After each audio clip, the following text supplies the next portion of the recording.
আব্বা, হ্যাঁ, ওখানে বসে একটু বিশ্রাম নিলে কেমন হয়? ঠিক আছে। ঝর্ণার জলের শব্দ শুনতে পাচ্ছি। এটা বিশ্রামের জন্য খুব ভালো জায়গা আব্বা। ঠিকই, বিশ্রামের জন্য এটা খুব ভালো জায়গা। চলো।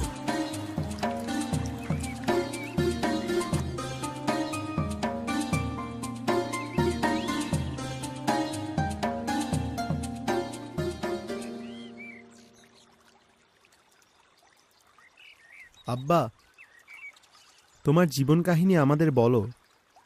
কিন্তু তোমরা এর সবকিছুই জানো, তোমরা এর মধ্যেই বড় হয়েছ।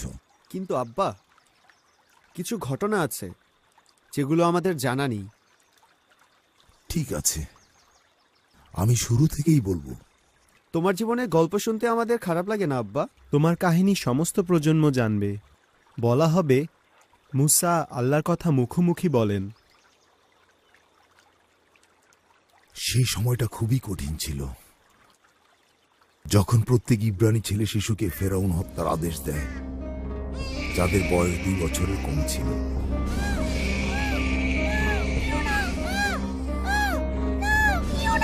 এই সরে যাও।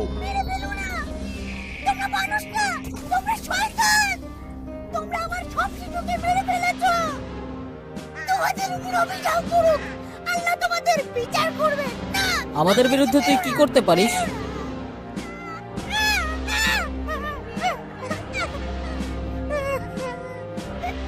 আমার ছেলে।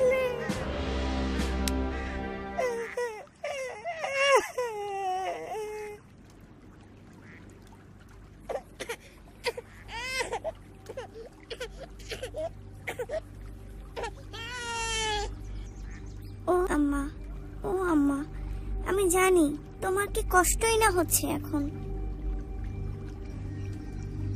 জানো না মরিয়ম, তুমি জানো না। তাড়াতাড়ি তাড়াতাড়ি।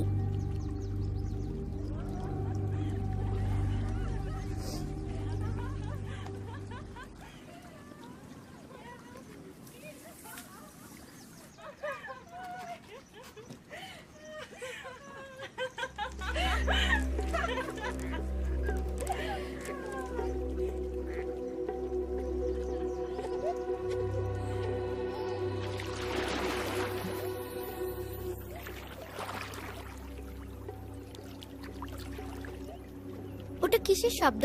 মনে হয় বনজন্তুরা ডাকাডাকি করছে। না, মনে হচ্ছে বাচ্চার কান্না। এদিকে এসে দেখো তো।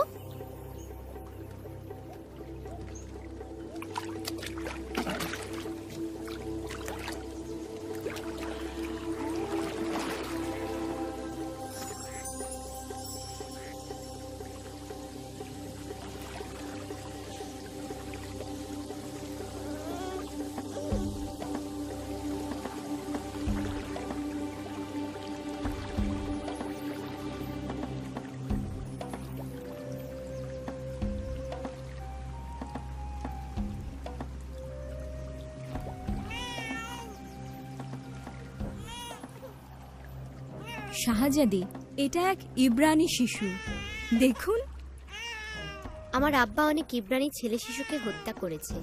সে বলেছে যে তাদের ক্ষমতা অনেক বেড়ে গেছে। দেখুন ও কি সুন্দর।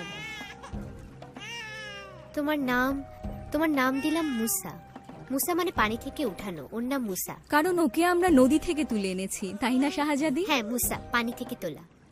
কিন্তু আপনি ওকে রাখতে পারবেন না। আমি ওকে রাখবো। ও আমার মুসা, আমার অলৌকিক শিশু, পানি থেকে তোলা।